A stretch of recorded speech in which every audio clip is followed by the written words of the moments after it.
So twice a year, we like to move all of our coops, put them to a new space, get them some fresh grass. They've been on this, and you can see they've turned it all into dirt. All of our coops are mobile, and so when we built this chicken coop, we welded basically a frame, welded wheels on it, gave ourselves a trailer hitch up here so that we'd be able to hook it up to a tractor, our UTV, or like today, we're gonna move it with our truck. We can close this door, lift the jacks, and then we're able to move it over to a new spot over into the middle of the property where Becky is mowing right now. So we're gonna move it right over there, give them a new space for this fall and winter.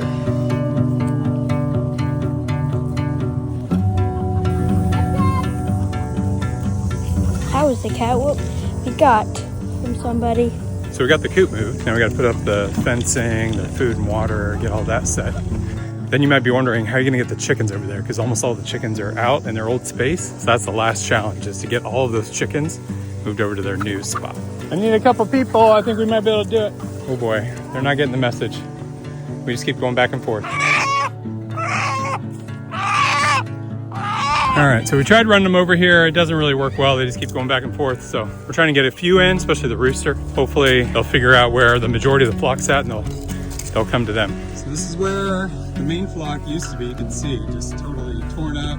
Poop went down through the coop, all out here. So we'll have some really full grass. The chickens were down there before, so grass was super tall where they used to be. And then the kiddos end up catching every single one of those chickens. I don't think any of them went over, so they caught every single one. Let's take a look. So we've got our main flock, bantams, Indiogantes, and then another batch of small chickens over there. And then we just have about half the chickens left to move tomorrow, and they'll get moved right along here.